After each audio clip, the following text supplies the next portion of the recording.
Boa tarde a todos. Primeiramente, gostaria de agradecer ao IBRAM pelo convite, na pessoa do Paulo Henrique.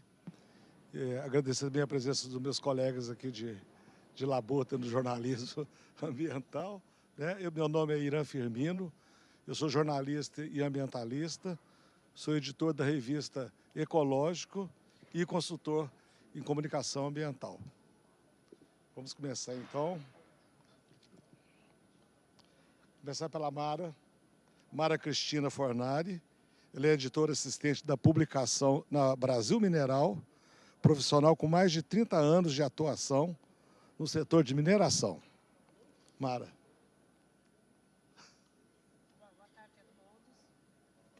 Como o Irã já me apresentou, eu já estou há bastante tempo no setor de mineração. Vocês estão me ouvindo? Me ouvem bem? Não. Funcionando? Agora ok. Agora funcionou. Ok.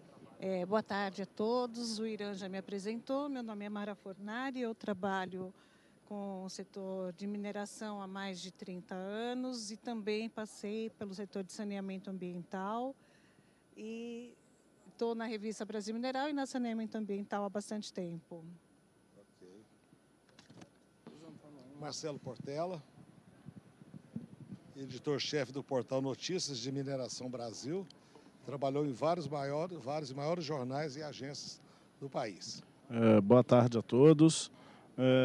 Agradeço o convite também, à disposição para o que precisarem, tentar esclarecer qualquer dúvida que tiverem. O Wilson Santos Rezende, editor-geral da revista Mineração e Sustentabilidade, jornalista em rádio, TV e jornais, foi secretário de comunicação da Prefeitura de Betim, assessorou órgãos públicos e as empresas. Ok, muito boa tarde a todos, boa tarde aos companheiros aqui deste painel. A minha expectativa nesta conversa, nesse bate-papo, não só aqui, mas com vocês também que nos acompanham, é tentar, via a comunicação dos veículos segmentados, colaborar ainda mais com a mineração sustentável. Eu acho que esse é o caminho que todos nós devemos perseguir diante das mudanças climáticas que já estão provocando efeitos aí. Boa tarde e à disposição.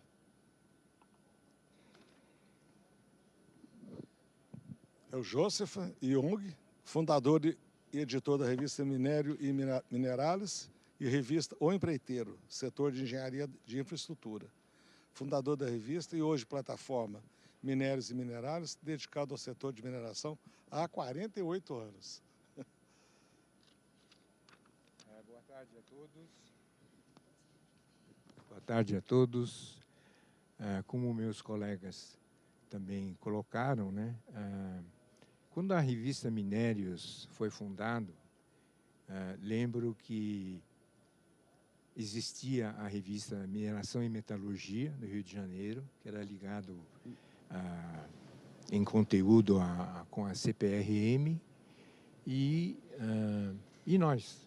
Então, realmente foram 48 anos e o que a gente pode colocar nessa visão, né, nessa trajetória, é que realmente a mineração evoluiu não só em tamanho, como na percepção das questões que interferem no dia a dia das comunidades, né, do seu entorno. Né?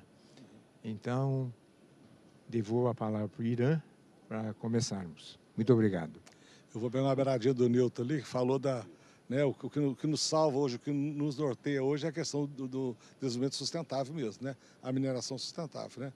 Porque é um tema muito difícil, o tema de mineração, tem uma verdadeira ojeriza. Eu sou de Minas Gerais, né, de montanhas, então quando eu fui na Eco 92, que todo mundo lembra, né, se mostrou, nunca os jornais do mundo inteiro mostrou como é que está a situação do planeta, né? Então eu fiquei assim, assoberbado, que coisa maravilhosa, né? O mundo agora vai ser salvo, porque denunciou, mostrou que a água vai subir, que anteviu tudo que está acontecendo hoje. Falei, nossa, mãe, então agora que a imprensa vai ser envolvida, o mundo vai cessar. Eu achei que ia cessar de uma hora para outra. Claro que não é assim que as coisas acontecem, né? Na natureza, diz que a natureza não dá saltos, não vai ser a espécie humana que vai fazer isso, né? O que aconteceu? Nessa época, então, quando veio a ECO e veio essa esperança de consciência, o que aconteceu? A maioria dos veículos de comunicação no Brasil e no mundo criaram cadernos de meio ambiente, suplementos de meio ambiente, que muitos viraram revista, né? Nós estamos aqui. E todos os jornais tiveram espaço demais para o meio ambiente. E o que aconteceu? A abordagem da imprensa, a maneira de tratar o câmbio ambiental ficou da maneira antiga, da maneira conhecida, né? Se é tragédia, é notícia. Se não é tragédia, tem que ser só na base da publicidade. Então, mas como a questão foi vista só desse ângulo, não prosperou. A linguagem continua a mesma, né? Só se fala de incêndio na Amazonas, poluição farmacêutica, só notícia ruim e aquilo, os veículos de comunicação não cresceram com isso e viram que não estava dando certo, não agregou mais leitor, não agregou mais anunciante. Aí houve, depois dos jornais terem criado cadernos de meio ambiente, houve a chamada ressaca da ECO. Nada aconteceu de uma hora para outra. Aí os jornais acabaram com essas nossas revistas que estavam crescendo, né?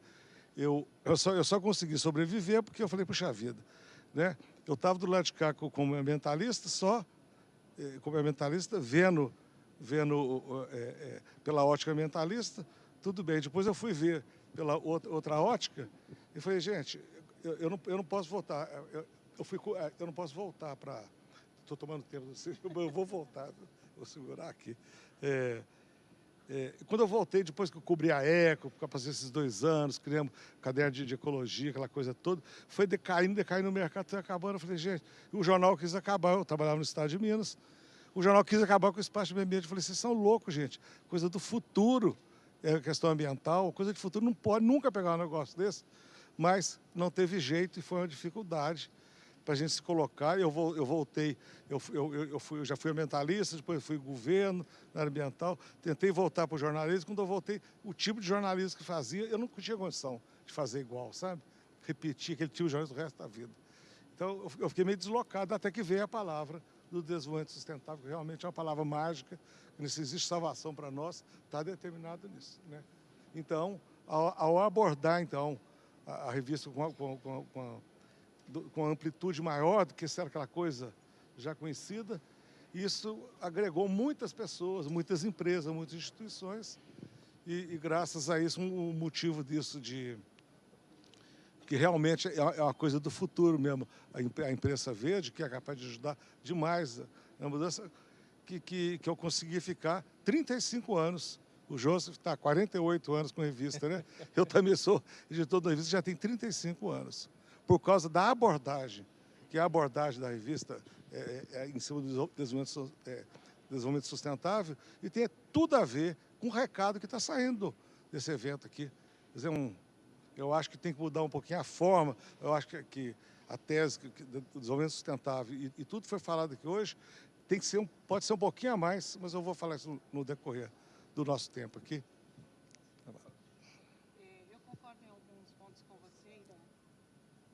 Eu concordo em alguns pontos com você, mas trazendo o olhar específico para a mineração, eu diria que a Revista Brasil Mineral já está há 41 anos no mercado e falar sobre mineração é um exercício diário, é um aprendizado. Todos os dias a gente tem que aprender a comunicar a mineração para o setor e para quem não é do setor também.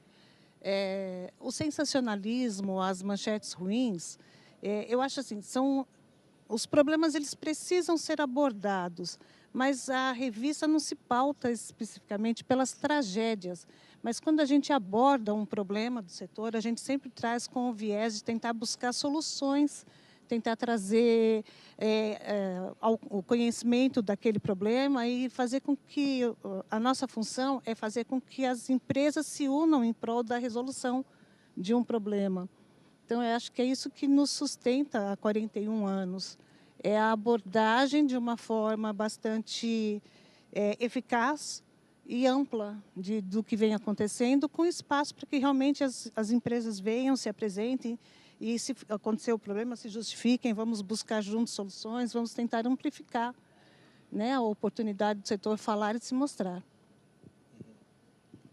Eu concordo muito com você também, Irã, e especificamente com relação à revista Mineração e Sustentabilidade, que foi criada há 12 anos, diferentemente de vocês, a gente está há pouco tempo no mercado, considerando 40, 50 anos. Nós procuramos ter uma linguagem, produzir um conteúdo que não seja exclusivo para o mercado da mineração e a sua cadeia.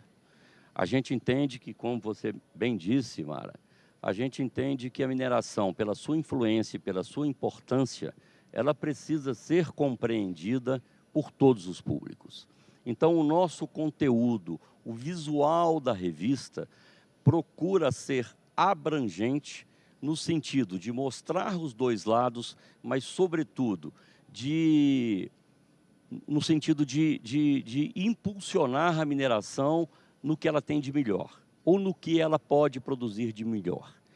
Cobrar, sim, o jornalista tem isso na sua formação, mas a forma com que nós conduzimos, e eu percebo isso nos colegas também, nos veículos que os colegas aqui representam, que a nossa cobrança é muito mais no sentido construtivo, no sentido de colaborar para que o desenvolvimento sustentável, que na mineração é um círculo virtuoso, porque ela provoca, mas ela também é a solução, inclusive, ou parte da solução importante para esse desenvolvimento.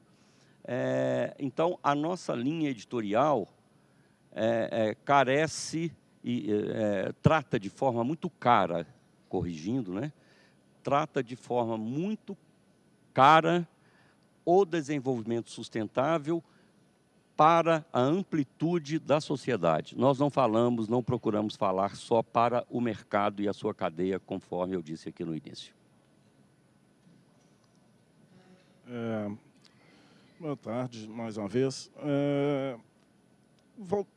Com foco no tema, que durante a profissão eu tenho visto uma evolução bem acentuada da indústria minerária, porque mesmo antes de veículo especializado, trabalhando em agências, a agência Reuters, o Jornal Estado de São Paulo e tudo mais, as empresas sempre eram abertas para a imprensa, mas e o interesse dos leitores, principalmente em questões econômicas, balanços, ou investimentos em algumas operações. Hoje, até por pressão da sociedade, sim, a indústria está mudando a cara. A indústria está ficando mais aberta para as comunidades, em parte para a imprensa também. A gente questionando outras questões, principalmente por causa das tragédias também, e aí o questionamento da imprensa aumenta. A indústria tem uma evolução na comunicação com a sociedade, com as comunidades. Nos congressos que eu tenho participado nos últimos 2, 3 anos, a questão da comunicação com as comunidades é comum em todos esses eventos. Todos os executivos do setor insistem nisso, ampliar a comunicação, conversar mais abertamente, mais transparente com as comunidades. E eu percebo que assim, ainda tem algumas questões, ainda são um pouco fechadas, mas a indústria já está abrindo mais, já está se aproximando de alguma forma, e com a preocupação com a pegada ambiental, com a pegada sustentável. Ainda tem alguns empecilhos, alguns problemas, mas eu percebo uma mudança ao longo desse tempo da profissão nessa postura da indústria minerária. Olha, eu complementaria, né, o que vocês colocaram. Eu acho que nesse horizonte de 40, 50 anos, eu acho que houve evolução da indústria mineral, né, nessa questão de sustentabilidade, mas eu acho que muito concentrado nas grandes empresas, né? a média mineração, a média grande, ainda patina nessas questões em termos de ter programas que tenham continuidade. Continuidade significa investimentos, né? Então, eu acho que na média mineração ainda é muito mais propostas do que realizações, né, mensuráveis, né? Então, acho que tem como você mesmo falou, né, tem um longo caminho ainda de abertura, né, como você colocou também. Até quando a gente conversou antes do painel, eu perguntei, bom, quantas minas tem aquele dia onde a comunidade é convidada a visitar suas operações? Você vai contar nos dedos da mão, né? Um tema que eu queria provocar para vocês é a relação do mundo mineral com os ambientalistas, sabe? Porque eu acho que teve uma época aí que as... Vamos chegar mais perto. Né? Seu microfone? Na boca. Tá. Houve uma época aí, quando eu falei para vocês, depois que houve aquela ressaca da Eco e tudo, as empresas, que são muito mais rápidas do que os governos, do que a sociedade civil, as empresas logo abraçaram a questão do desenvolvimento sustentável, fizeram muita coisa legal, eles anunciavam muito, as empresas anunciavam o que está sendo feito, e isso agregou uma coisa positiva. E eu sou de uma época que as empresas conversaram com os ambientalistas. Lá em Minas Gerais, o ambientalismo é muito forte. Então, os ambientalistas eram amigos, conhecidos dos diretores das minerações. As empresas eram unidas, tudo na conversa, né, na discussão, né, aquela coisa toda. Mas depois, o que aconteceu? Parece que houve um distanciamento. O setor mineral, na minha visão, deixou de se comunicar com o pessoal ambiental. E quem que representa a natureza, o meio ambiente, o planeta, tudo que nós estamos falando aqui, são os ambientalistas, sabe? A gente conhecia muitos, ao contrário que a gente viu aqui hoje, né? Aqui nesses dias, né? Todo mundo sabia quem era o presidente daquela empresa de mineração, quem era o gerente de meio ambiente, quem era a gerente de comunicação social. Era uma coisa assim, respeitosa, cada um tinha sua opinião, brigava, mas em alto nível. Hoje, acho que está muito afastado, sabe? Muito afastado. E acho que é uma perda muito grande quando o setor abandona, que seria, assim, entre aspas, representantes da natureza que a gente quer preservar, né? Essa falta desse diário é muito ruim, seria muito bom se tivesse uma aproximação, sabe? Se tivesse uma reaproximação das empresas com os ambientalistas. Ida, eu concordo e até eu queria complementar alguns pontos que o Marcelo citou, que eu acho importantes. Ele falou sobre a abertura das empresas. Algumas, de fato, se mostram mais, se vêm de uma maneira mais transparente, mas não é realidade na maioria. A gente tem muita dificuldade de comunicação, a gente está sempre insistindo para que venham, a gente está sempre abrindo as portas para que elas deem seu recado e se mostrem de fato.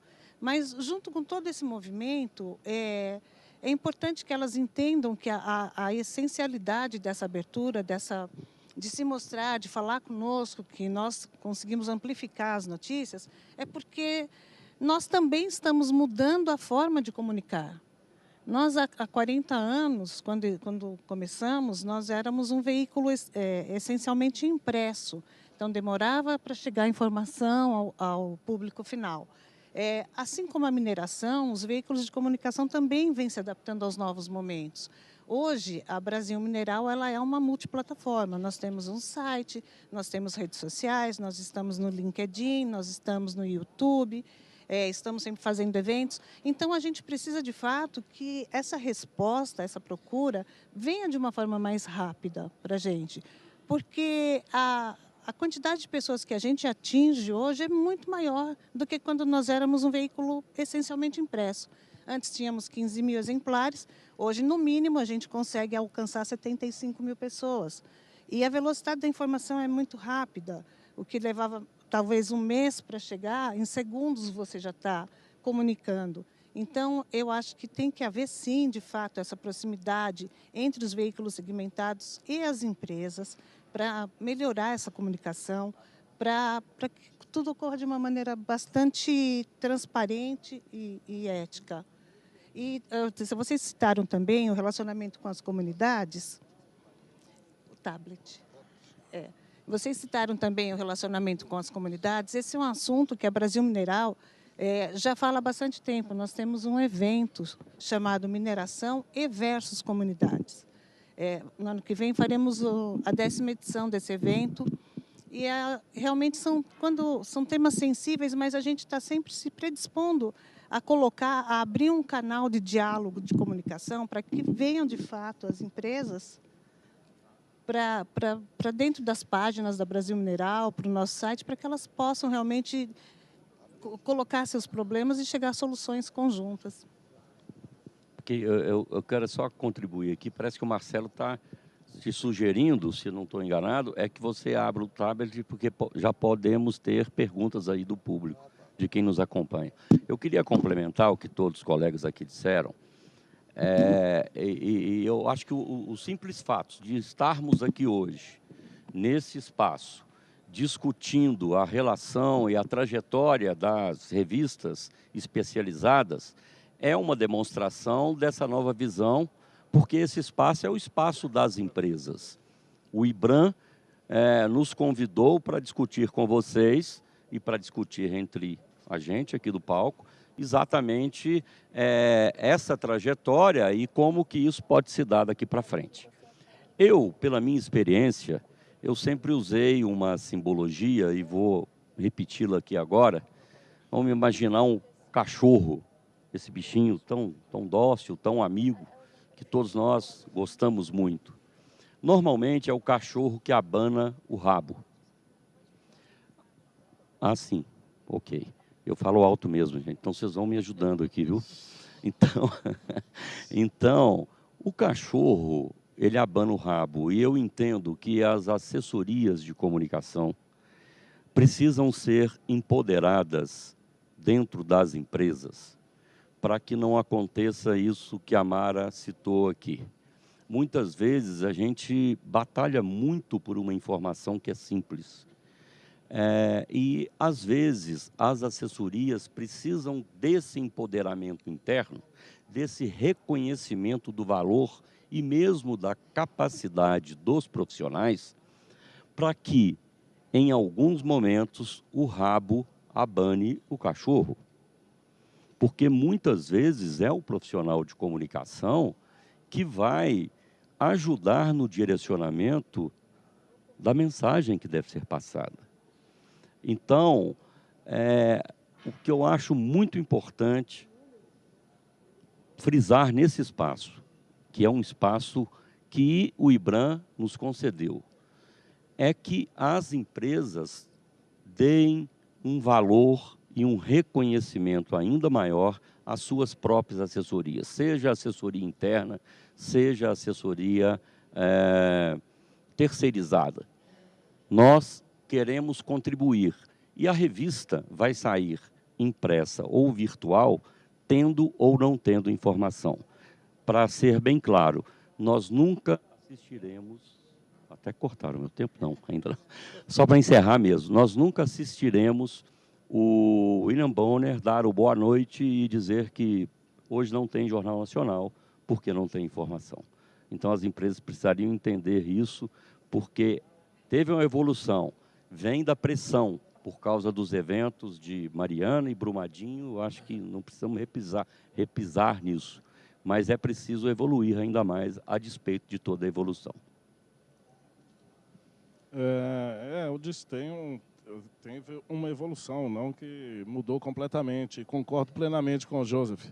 As grandes empresas, sim, são mais abertas, têm alguma relação com a comunidade, isso pela nossa percepção de fora, porque nós também não estamos nas comunidades em locais remotos, em áreas diretamente atingidas, a maioria de nós não está em áreas diretamente atingidas pelas operações. Agora, nas pequenas, realmente, aí a gente ainda percebe muita reclamação das comunidades locais, de grupos de ambientalistas, até de órgãos, como Ministério Público, Procuradoria da República.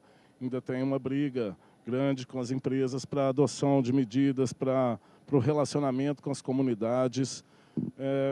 não sei apontar o caminho. Com certeza passa pela comunicação, pela conversa com as sociedades. Isso, sem dúvida, nós somos só um canal entre as empresas e a sociedade.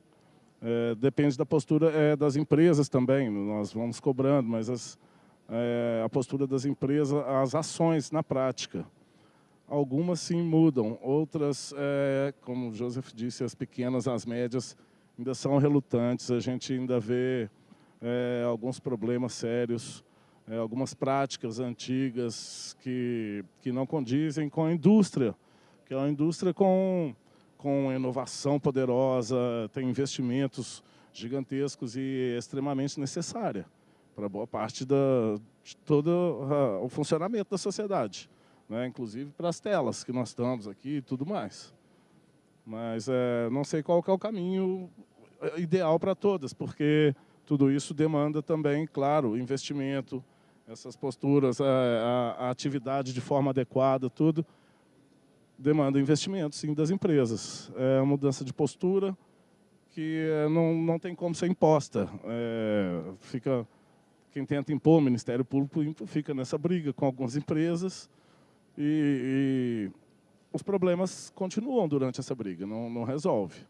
Depende das próprias companhias também. Então, a revista Minérios, complementando o que vocês colocaram, nós criamos um outro espaço, né, para justamente falar com os profissionais de mineração.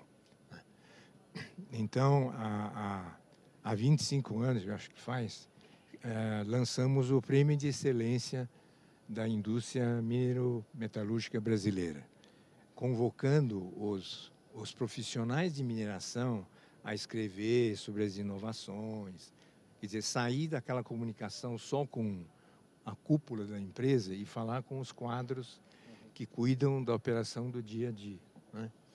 E isso foi muito bom porque a gente percebeu claramente que os profissionais de mineração têm até mais facilidade para colocar algumas questões que aparentemente são vistas com mais dificuldade pelas direções, né?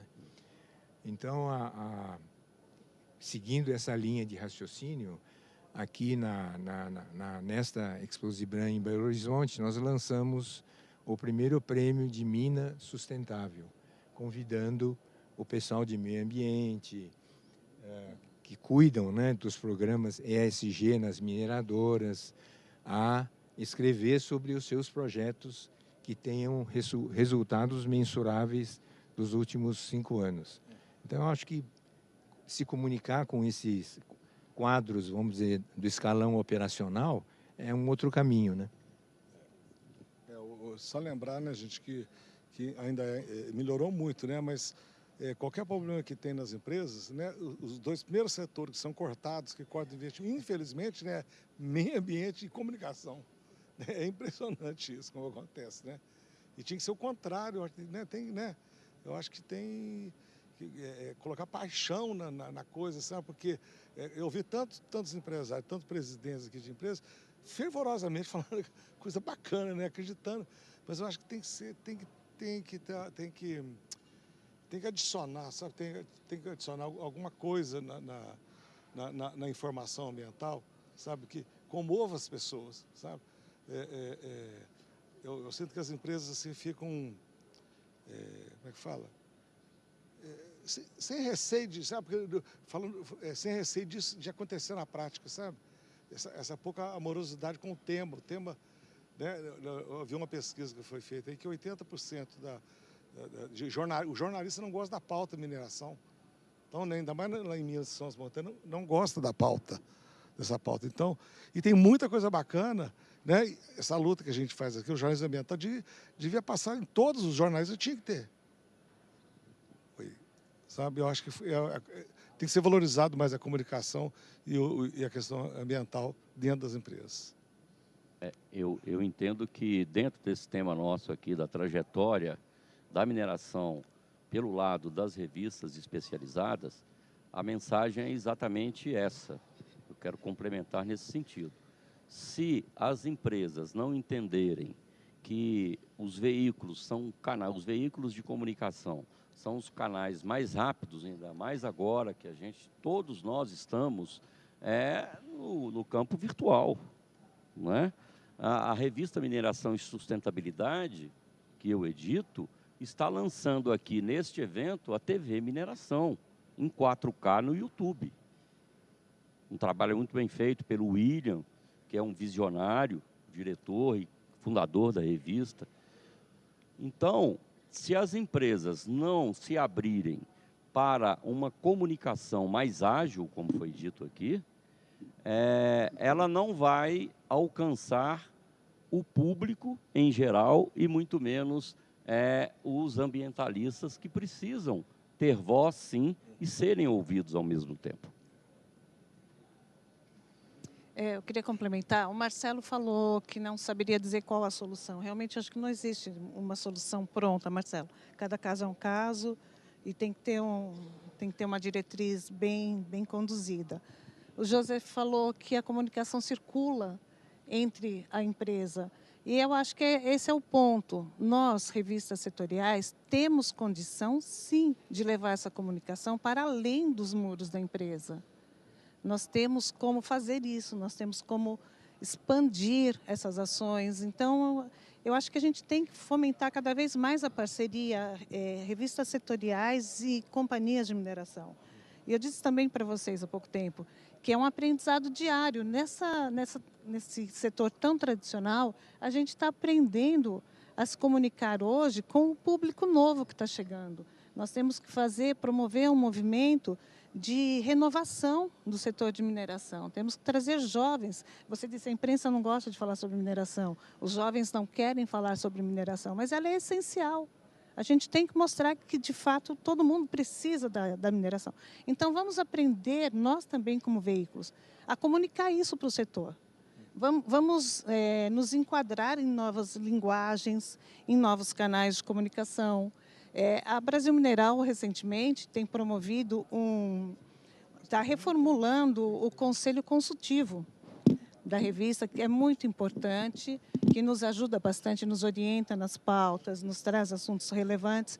E a gente, assim como o setor de mineração, a gente também está trazendo para dentro do setor essa renovação, mais mulheres, pessoas mais jovens e das formações mais amplas. Temos engenheiros de minas, temos advogados, temos ambientalistas. Então, é uma renovação que também depende da gente, do nosso aprendizado. A gente não pode cobrar se a gente também não se transformar. Realmente, Mara, isso eu estou vendo. Nossa empresa está no Canadá, na Austrália, está na Inglaterra, Singapura. E todos os nossos veículos relatam isso cotidianamente, a falta de talentos, falta de formação de novos talentos. A indústria ela tem um investimento poderoso em inovação, pesquisa, mas não consegue atrair jovens, não consegue atrair a formação de pessoal para isso. Algumas escolas em Londres estão fechando cursos de engenharia de minas, por falta de procura. É a imagem que o setor passou ao longo dos últimos anos. E várias dessas, aí novamente, principalmente as grandes empresas, a gente vê que tenta mudar isso. Tenta fazer até cursos dentro, os desafios. Aqui temos um Mining Hub com os desafios para inovação e tudo mais. Só que o alcance ainda é pequeno e das grandes, claro, e das médias para grandes. As pequenas não participam, não entram nessa questão. Então, tá tendo escassez de talento nas empresas, que tem um potencial enorme para poder investir em desenvolvimento, em pesquisa, desenvolvimento, em tecnologia. A boa parte disso, na nossa percepção, é sim pela imagem do setor, ainda de um setor predatório, que degrada e tudo. Mesmo com as ações, parece que as ações ainda são insuficientes, ou a comunicação dessas ações que pode ser insuficiente. é com abertura, não tem outra forma, é com abertura para as sociedades, é levar a sociedade para dentro das empresas que consegue amenizar, pelo menos, essa imagem, mostrar o que está fazendo realmente. Eu acredito nisso. E são poucas que a gente vê fazendo isso na prática. E geralmente as mesmas. As pessoas que quiserem fazer pergunta, é só se dirigir ao Code Coach aqui que vai ser acessado. Eu complementaria, talvez, lançando uma pergunta para os nossos colegas aqui. Eu acho que a indústria da mineração precisaria enfrentar aquela questão da reputação, que é um tema que foi discutido aqui, né, no próprio Congresso. Como é que vocês enxergam isso? Porque na visão da revista Minérios, eu acho que a reputação da indústria de mineração, ela é um processo assim, dá um passo para frente e dois para trás. E progride muito lentamente, ou para não dizer que talvez nem progrida, né? Qual é a opinião de vocês? Eu concordo que essa reputação, ela ainda não é perseguida pelas empresas como deveria ser. E vou falar numa questão até comercial que alguém colocou aqui. Todo veículo de comunicação, ele vive de verba publicitária. Lá no antigo Grande Jornal dos Mineiros, quando fechou o caderno ecológico, muito provavelmente é porque ele não teve a rentabilidade que a direção, que a empresa esperava. Estou errado, Irã? Mais ou menos. Então, depois você me corrija completamente. Nós vimos agora, recentemente, o IBRAM, uma iniciativa muito interessante, se comunicando com o público sobre a importância da mineração. Agora está chegando, inclusive, verba publicitária para os veículos especializados. Isso é muito bom. Mas eu acho que isso deve ser permanentemente em busca, Joseph, dessa reputação. O cidadão comum precisa entender que a mineração não é só predatória, ok? E isso é investimento também, gente, não só na relação de assessoria de comunicação, mas é publicidade. É publicidade sobre a importância e o papel da mineração no mundo. Isso, para mim, é muito simples. Então, não se pensa nessa reputação, foi muito bem colocado por você, sob o ponto de vista, inclusive, estratégico. Joseph, realmente, 2 painéis aqui falando de reputação. Acho que um problema da indústria também, que ela fala muito para dentro. É um nicho muito fechado, relatórios muito técnicos e tudo. Num dos painéis aqui, o Léo Rezende, da B3, inclusive vai ter um summit em São Paulo em outubro agora, ele conversando comigo que assim, as júniores principalmente, as médias, quiser atrair investidor, por exemplo, tem que traduzir os relatórios, porque a mineração fala para dentro, fala para si o tempo todo, né? Os relatórios técnicos, todas as divulgações, todas as ações são extremamente fechadas. É tudo para dentro. Inclusive a terminologia usada nessa comunicação de resultados, de sondagens, todos os relatórios técnicos são extremamente técnicos. E isso é muito inacessível para boa parte da sociedade, não é inteligível para quase ninguém fora do setor. Então, para mudar essa reputação, não adianta só fazer uma campanha bonita, nem publicidade, nem nada, uma campanha linda ali com alguma comunidade, alguma outra comunidade tradicional e tudo mais, sendo que depois continua com aquela linguagem toda fechada falando para dentro. E sempre para as mesmas pessoas, inclusive, porque, pelo que eu percebo, todos se conhecem no meio e tudo, e conversam entre si o tempo todo, sem expandir, sem atingir o resto da sociedade. Isso ainda engatinha muito no setor. Isso eu vejo que ainda está muito devagar, muito superficial essa abertura. E como a B3 está reforçando isso, querer atrair investimento, mas sem falar para o resto da sociedade, inclusive para investidores. Eu vou botar o cara vai botar um dinheiro ali, mas assim, não estou entendendo o que ele está falando, não sei nem o risco de um projeto, o risco de investir nessa empresa. Então, não vou, né? Prefiro ficar noutra coisa segura que é aberta, não necessariamente segura. Até, eu sei o risco que tem, porque o risco está claro no tipo de comunicação que é feita. Ao contrário do setor minerário, que ainda não é inteligível, como eu disse. Ó, temos uma pergunta aqui, viu, da plateia. Um minutinho. Da Beatriz Fortini. Qual a diferença do jornalismo setorial para o jornalismo geral?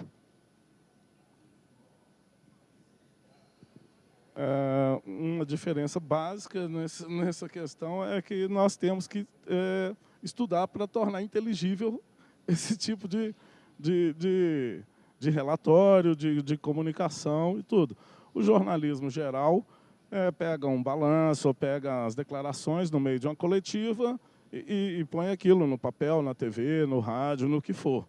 Nós temos que conseguir, sim, entender a questão técnica e o que significa aquilo, qual que é a repercussão disso, qual que é o efeito disso em outras áreas, lembrando o que já foi feito antes, qual que é a repercussão dessa coisa. Tem que estudar para isso, para poder levar isso para a sociedade de uma forma clara, qual que é o significado daquela coisa toda.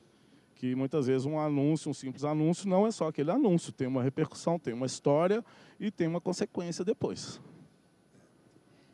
Eu acredito que a diferença também vai estar no veículo onde você trabalha.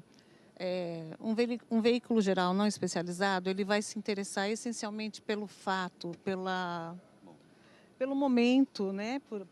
Pela tragédia. Então, isso é a matéria. Agora, para a gente, o fato existiu, a gente não vai fechar os olhos, mas a gente vai procurar falar e abordar um pouco mais, trazer um pouco mais de entendimento sobre o assunto.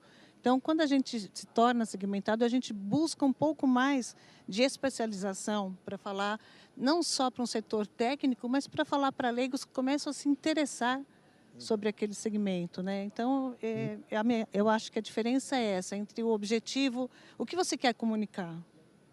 Você quer comunicar apenas o fato, você quer um sensacionalismo ou você quer buscar aquele problema e tentar esmiuçar e trazer e buscar alternativas, mostrar possíveis soluções, ou o que você quer mostrar para o teu público, né? Então, acho que depende muito do veículo, da diretriz do veículo. Não sei se a Beatriz já se sentiu contemplada aí, mas eu queria complementar e ilustrando. É o dia a dia. O jornalismo setorizado acompanha o dia a dia daquele setor. No nosso caso, a mineração. Mesmo que a publicação não seja diária, embora eu acho que todos nós aqui tenhamos publicação diárias, nós também nos interessamos para aquela coisa que muitas vezes lá dentro da empresa pode não parecer notícia. Então é o dia a dia também, complementando aqui.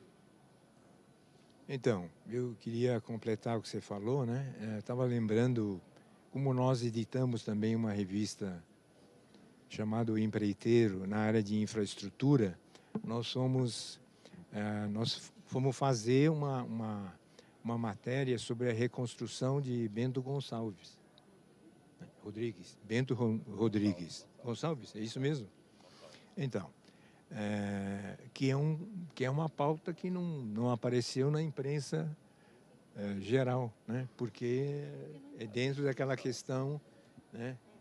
É a reconstrução que nós fomos mostrar, né? Que está em processo, que as casas estão sendo entregues, sem negar que os danos, né, foram enormes, etc. Enfim, a publicação especializada, como se diz, né, tem esse viés de procurar também mostrar soluções, né?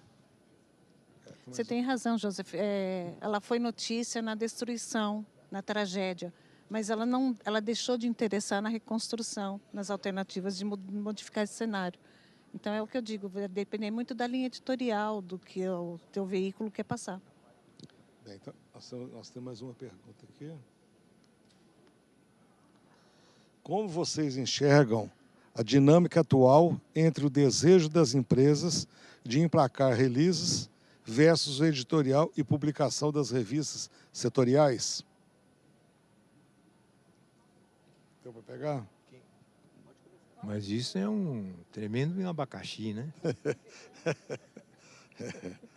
Olha, o critério dentro da revista Minérios, ele é claro que a gente tem que atender o anunciante, né, como se diz. Mas a gente tem os critérios onde apenas aproveitamos o que é informação de fato, né? E não digamos, a propaganda institucional. Porque aí o leitor também não lê, né? Tá certo? Essa acho que é até uma informação útil para as próprias assessorias, quer dizer, sem fatos concretos, o release não emplaca, né? Não sei se vocês concordam. Concordo inteiramente. Não basta, a gente recebe uma enxurrada de releases todos os dias. Isso não significa que a gente tenha necessariamente publicar. Se não existe um interesse, uma novidade, a gente não consegue dar espaço para todo release que chega para a redação. Tem que realmente haver algum fato que chame atenção, que traga algum olhar diferenciado, mas publicar por pura propaganda institucional, como você disse, ou às vezes comercial, puramente comercial, que é pior, é muito complicado. Então, tem o seguinte detalhe, que é quando você volta para a fonte e busca mais fatos, a resposta é dizer, não, a gente só quer divulgar o que está aí. Então, não tem nada para publicar. Eu tenho certeza que os colegas de comunicação que trabalham para as empresas, eles têm a dimensão do que é e do que não é notícia. E eu também já recebi o retorno. Eu fiz uma demanda por e-mail, tem essa burocracia também, né? Tem que ser por e-mail. E eu sei que não é burocracia das assessorias, é uma exigência talvez legal, interna, né? Mas eu já recebi resposta o seguinte: está no nosso relatório anual. Que tem 150 páginas. Que tem 150 páginas com aquele viés aqui técnico que só duas ou três pessoas internamente conseguem decifrar, não é? Então, as assessorias, essa minha intervenção é só para repisar. Quantas vezes eu puder repisar aqui, gente, e reforçar. Se não derem valor e poder às assessorias, vai ficar mais difícil essa comunicação. Eu queria só voltar ainda naquele tema. Qual a diferença, né, entre setorial, né? Por que é o setorial, né? É igual a questão ambiental, né? Criar a questão do meio ambiente, né? Por que tem o Ministério do Meio Ambiente? Não deveria existir o Ministério do Meio Ambiente, ou ele é temporário, né? Porque o ecologicamente correto é todas as editorias da publicação, né, terem a variável ambiental, né? Tem que ser isso. Então é temporariamente o que tem o Ministério do Meio Ambiente. Não deveria existir, né? Mas por enquanto, para fazer essa transição, é por isso que existe ainda. Voltando na questão da pergunta, diferença entre o release e a questão editorial, na minha opinião, vai muito também da publicação. Pior que eu leio os relatórios de 150 páginas, eu acabo tendo que ler isso tudo. Mas a diferença por exemplo, na agência Reuters, no jornal Estado de São Paulo, eu recebo release hoje que eu nunca publicaria lá, por exemplo, lançamento de um novo rolamento para uma esteira transportadora, uma coisa dessa, por exemplo. Mas isso para o nosso público tem interesse. Uma tela de peneiramento, por exemplo, um lançamento. Então, é o que tem interesse para o público para o qual aquela publicação é direcionada. Isso é que vai pesar na publicação ou não. Aí, diferentemente, na grande imprensa, por exemplo, um programa social maravilhoso da empresa, com a comunidade, com crianças lá e tudo, pode ter um grande apelo na imprensa em geral e tudo mais. É um programa bacana que a empresa está fazendo. No nicho mais especializado, pode ter menos menos interesse, menos repercussão. Aí depende do público para qual você está falando. Isso pesa brutalmente na publicação ou não do material que a gente recebe. A gente trabalha principalmente com assinatura, inclusive, não depende tanto de anúncio, então isso dá mais independência ainda para poder... isso o nosso público não gosta, e a gente... o bom é que com todas as ferramentas tecnológicas que existem hoje, é possível monitorar na hora, em tempo real, o que o público está querendo ler, assistir, ouvir, tudo. Então, isso é o que pesa na hora de publicar, basicamente isso. Pois é. No nosso caso, né, por exemplo, na imprensa, quando um fato... Como é que a pessoa fala assim, eu não quero aparecer não quero aparecer na editoria policial, então não cometa um crime, né? Não faz nenhum crime. Então a mineração tem que fazer o contrário, tem que criar o fato positivo e divulgar isso. E ter a habilidade de fazer isso ser atraente, né? Um exemplo lá de Belo Horizonte. A praça principal de Belo Horizonte, né, a Praça da Liberdade, né, vivia abandonada, arrebentada, o poder público não cuidava, né? E eu trabalhava com o editor, sabe, que morava perto da serra, e a Serra do Curral, né, a mineração atuando lá, né? Então tinha uma... Então o que aconteceu? E era uma reclamação, que a praça era bonita e tal.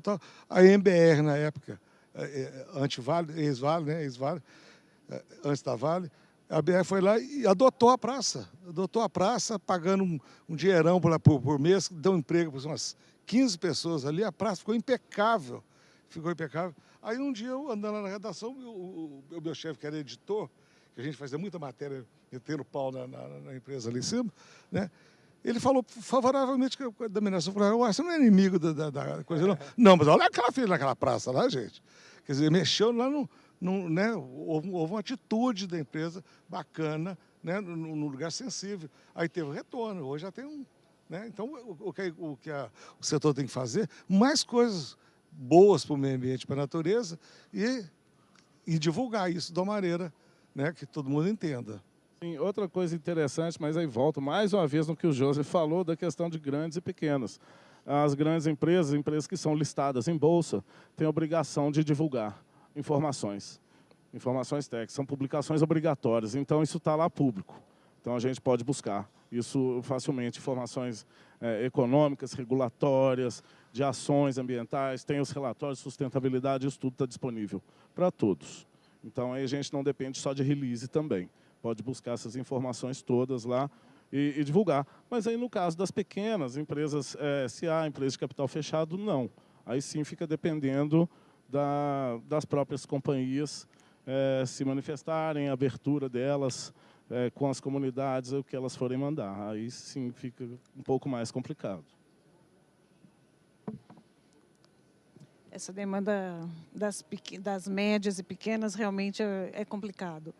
Até eu quero fazer um apelo aqui para todos os representantes mineradoras, não ignorem meus e-mails quando eu mando para vocês.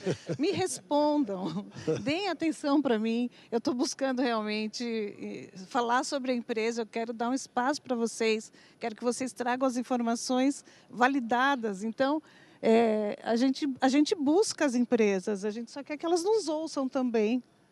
Eu concordo com você.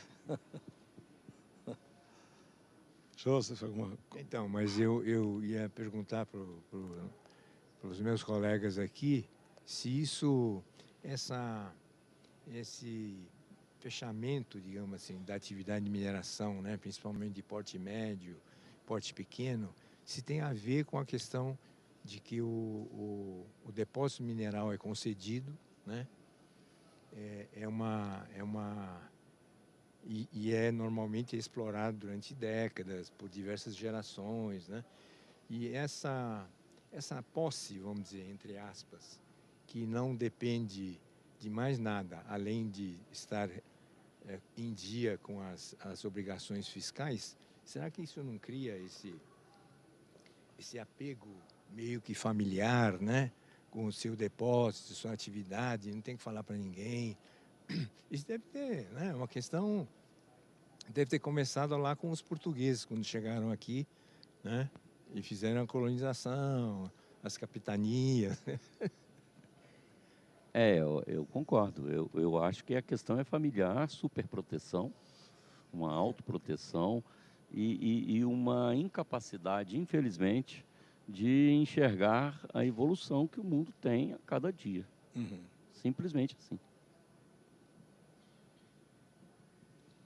Pois é, eu havia citado no início que vários eventos que eu tenho acompanhado aí nos últimos anos, os mineradores falando isso, de necessidade de abrir para a comunidade. Justamente por causa disso, Joseph. Vários deles falando, repisando isso o tempo todo, que recebemos nossa concessão, então pronto, estamos lá encastelados e não precisamos mais dar satisfação de nada para ninguém. E pelo menos alguns executivos, algumas executivas do setor estão mudando essa visão.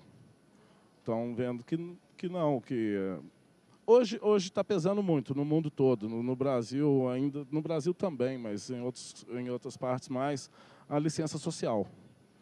Então as empresas estão se adequando a isso. Boa parte também, inclusive investidores, mundo afora, o fundo de pensão das igrejas da Inglaterra tirando dinheiro de empresas que não têm a postura adequada ali, que o público em geral, né, que os usuários finais esperam. Algumas estão mudando essa posição, essa postura, mas eu acho que ainda tem um longo caminho para percorrer, sim, por causa desse encastelamento em cima da concessão, que é uma concessão que é pública, inclusive, né, que é de todos nós aqui, né, no caso do Brasil, né, o subsolo ali é da União, é nosso, tá?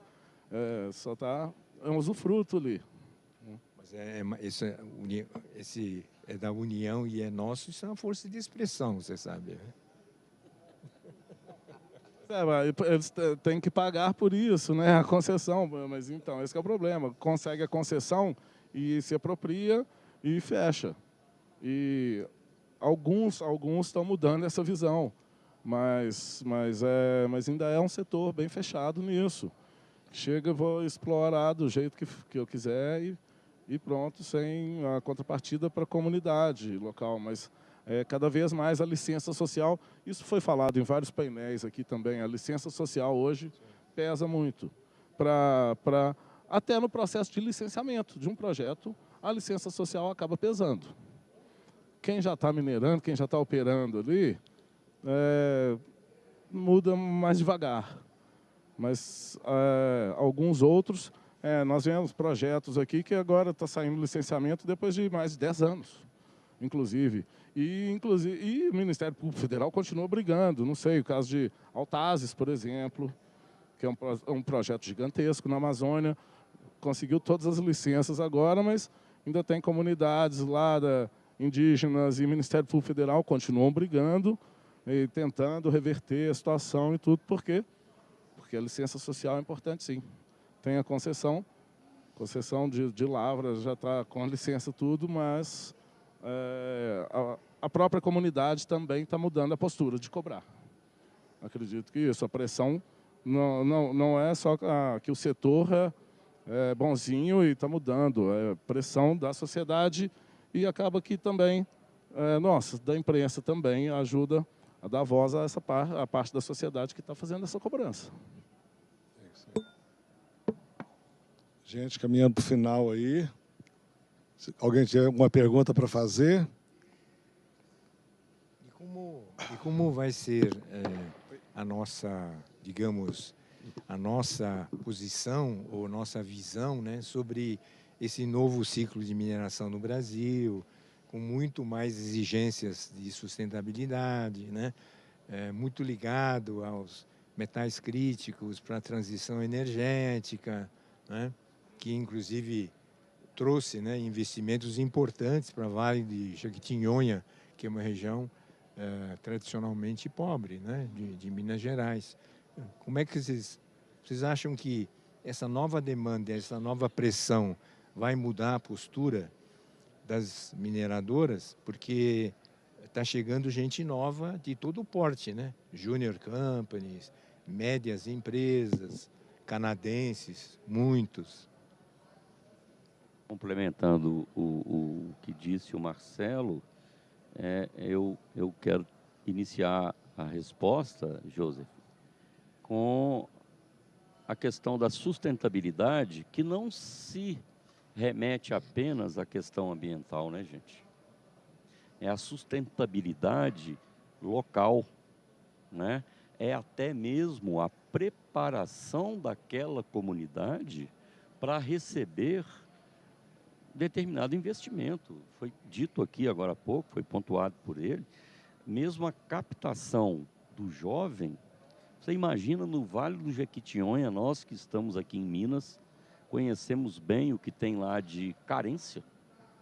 Então, a carência de conhecimento, até para receber um investimento poderoso como é o da mineração, exige uma transformação enorme.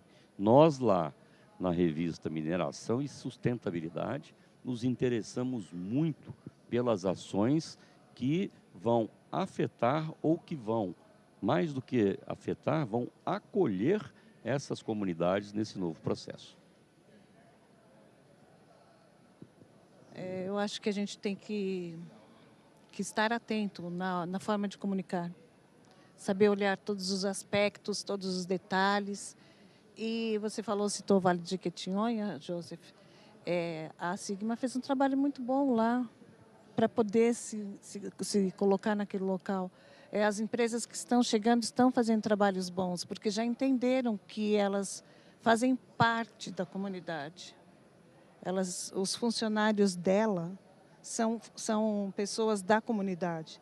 Então, muitas estão aprendendo, inclusive, a interiorizar essa comunicação, porque a partir do momento que você se coloca como parte de um determinado lugar, você busca a melhoria para aquele lugar. Isso até tem a ver com aquela pergunta de milhão que você fez, da reputação, né, e de como comunicar para fora.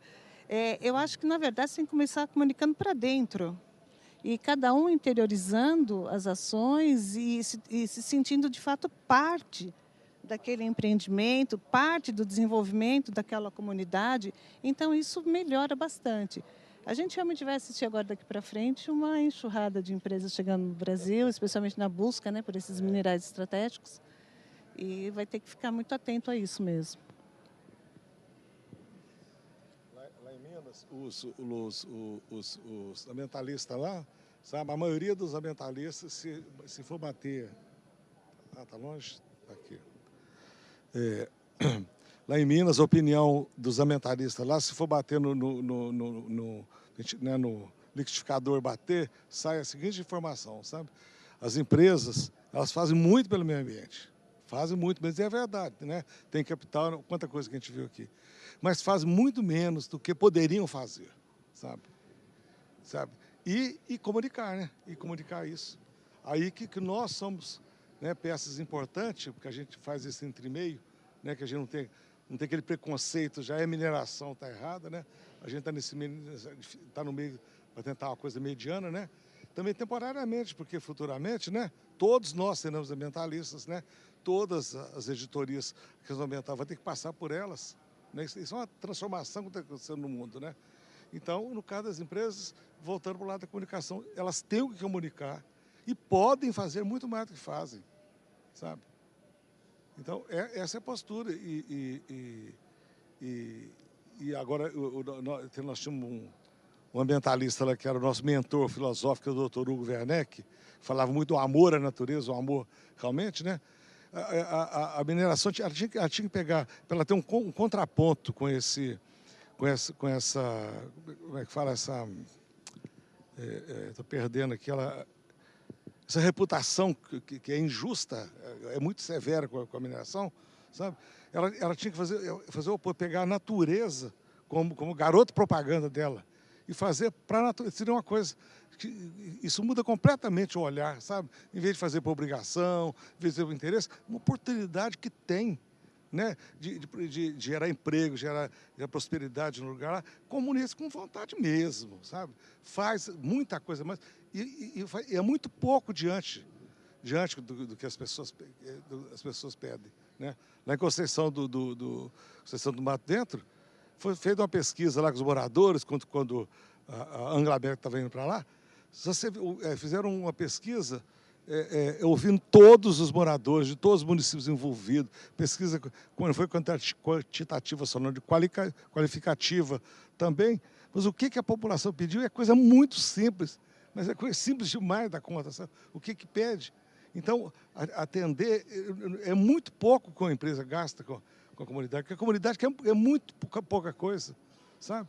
Então, eu quero dizer o seguinte, que a mineração tem que associar em algo positivo para ela, para mudar essa reputação dela, que hoje é injusta. No passado, como todos nós, né, temos nossos erros, ela teve também. Mas agora ela tinha que fazer isso e se associar às pessoas que são esses agentes disso, que são os ambientalistas.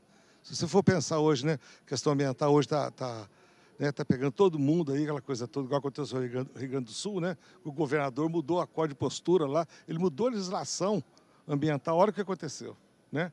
Então, o que eu queria dizer é o seguinte, pouquíssimos ambientalistas, se vocês foram ver na história de Minas, do Brasil e do mundo, muito poucos ambientalistas vislumbraram isso, e olha que o mundo inteiro agora está olhando, que eles olharam lá atrás, né? Então, se hoje a empresa voltar e passar a ter um sentimento pela causa, e não só um dever, um gostar, não, um sentimento mesmo de gratidão, que é bom fazer, eu acho que a revolução que vai vir, ela viria mais rápida e de uma maneira mais interessante. Olha, eu complementaria, né, com se vocês me permitirem, também tem o lado prático da questão, né? Por exemplo, a discussão, principalmente com as comunidades indígenas, em várias regiões do Brasil, mas principalmente na Amazônia, né? Essa questão, esse projeto Altazes de Potássio do Brasil é um exemplo, né? Demorou 10 anos. Tem uma experiência no Canadá, em algumas hidrelétricas, onde eles, como se diz, eles doaram uma participação para algumas tribos, para que eles tenham uma fonte permanente de renda, para viabilizar esse projeto hidrelétrico que vai, enfim, vai ter um reservatório, vai inundar uma área grande, etc. E é uma experiência de sucesso, porque tem algumas hidrelétricas construídas dessa forma, e eu colocaria esse desafio para as mineradoras, né?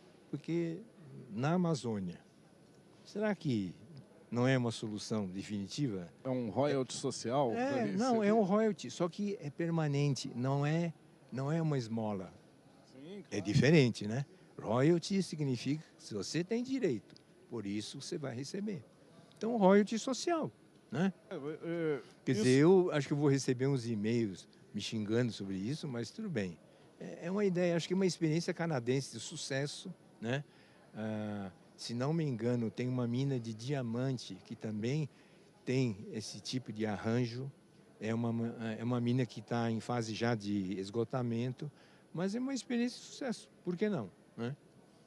O desenvolvimento das comunidades, não é as empresas também não são santas nem nada. E como empresas, elas precisam ter lucro, senão elas não sobrevivem. O Vale do Jequitinhonha é um bom exemplo, eles treinando o pessoal,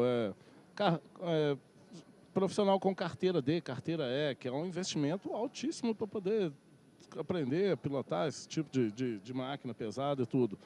Mas isso para a empresa também é bom, porque tem a mão de obra qualificada ali perto. Falando, as empresas também não são santos, não são anjos que querem fazer o bem, elas precisam ter renda, porque senão elas fecham e toda a comunidade também sai perdendo. Mas então, algumas estão percebendo isso, ao invés de vou trazer a mão de obra lá de longe, tudo, que não tem a ver nem com a comunidade ali, não sei se vai se adaptar e tudo mais. Então, óbvio, estão percebendo, mas aí nós estamos chovendo molhado, porque também são as médias grandes que fazem, as pequenas dificilmente, até por condição financeira. Não só a mentalidade, algumas por condição financeira mesmo, de fazer esse tipo de investimento na comunidade local. De preparação, de treinamento, de qualificação de força de trabalho. Porque isso desenvolve a comunidade toda. Né? Evita o êxodo, por exemplo, no Vale do Jequitinhonha, o êxodo sempre foi altíssimo. É brutal. E agora tem gente até voltando. Eu, inclusive, quero dizer, viu, Irã, mesmo que seja um ministério temporário do meio ambiente, que você pregou aí, mas se você começar a receber, Joseph, os e-mails que você está imaginando, já está credenciado, porque eu acho que a proposta dele é corretíssima. Foi citado, você mesmo citou aqui a questão de Autazes. Nós temos uma matéria agora especial, depois de 10 anos, 21 licenças ambientais e uma briga quase que interminável na justiça, uma discussão, né, vamos dizer assim, mas o projeto Autazes conversa, ao que eu entendo, muito bem com o povo Mura, né? E não é favor, mesmo sendo favor, quando a gente não tem o costume nem do favor em alguns momentos. Nenhuma empresa é santa.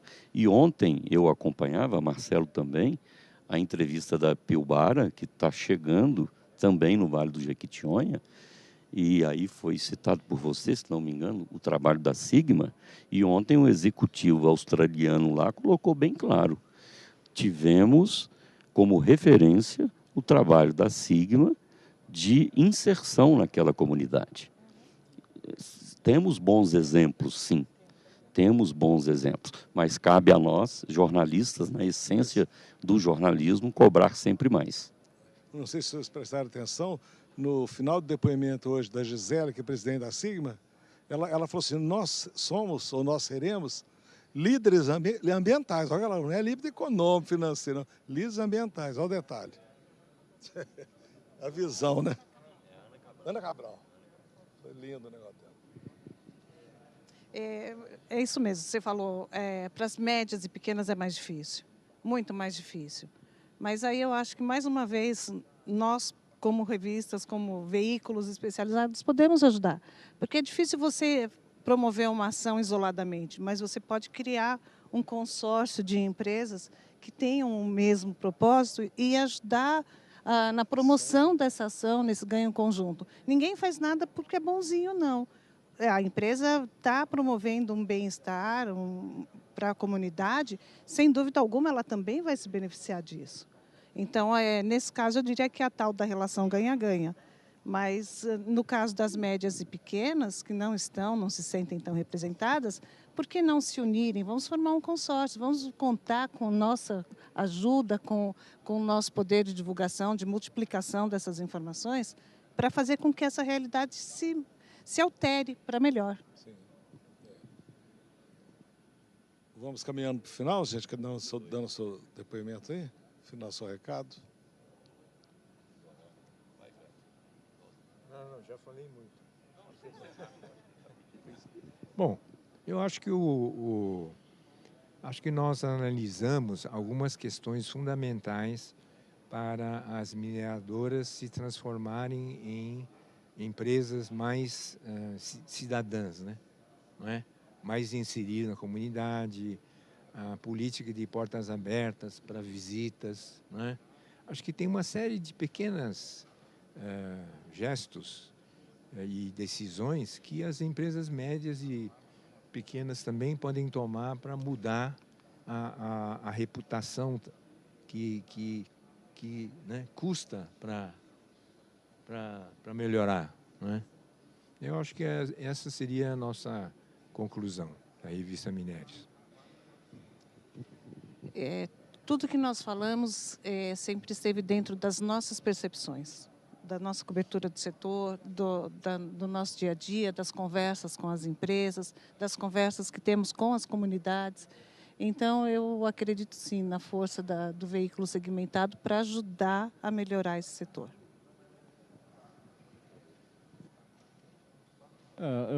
Nós, no Notícias de Mineração Brasil, vamos continuar acompanhando, torcendo para que continue evoluindo sempre e cobrando. E informando os leitores. Sempre, todos esses detalhes. Os bons e os ruins também, infelizmente, que não acredito que eles vão desaparecer. Marcelo, isso é quase um comercial, né? Não, eu não vou ficar para trás. Quero primeiro agradecer a colaboração, o companheirismo dos colegas aqui, dizer para você, Irã, que para mim É motivo de muita honra, porque eu te acompanho desde sempre na sua luta, né? Você sempre foi uma referência para mim, então ter você como moderador aqui, para mim foi marcante, está sendo marcante. Eu quero cumprimentar mesmo, parabenizar o IBRAM por esse espaço, que eu acho que não deve ser único, deve se repetir em outros eventos, trazendo outros colegas de outros veículos, porque é importante. Gostaria que a gente tivesse sempre essa relação, né, e esse entendimento do verdadeiro papel. Nós, lá na revista Mineração e Sustentabilidade, que já trazemos o nome sustentabilidade, estamos sempre à disposição e é fácil acessar. Lembrando que estamos lançando a TV Mineração com conteúdo de qualidade, 4K, gratuito. E para ficar mais propaganda que o dele, viu, José? www.revistamineração.com.br. Boa tarde. Eu fico com a Amara no final, e eu gostaria que nós fôssemos vistos, entendidos um dia, como um veículo de ajuda à mineração, sabe? Na revista Ecológica, você falou, obrigado pela citação, na revista Ecológica, o tema era esse, sabe? Qualquer notícia que chegasse lá, se fosse boa para a natureza, a revista tem espaço para ela. E se fosse bom primeiro para a natureza e depois para o ser humano, né? que é o verdadeiro olhar, né? A gente tem que pensar primeiro na natureza e depois na gente, né? Então, eu agradeço ao IBRAM a paciência de vocês de ter nos ouvido até agora e até uma outra oportunidade. Muito obrigado.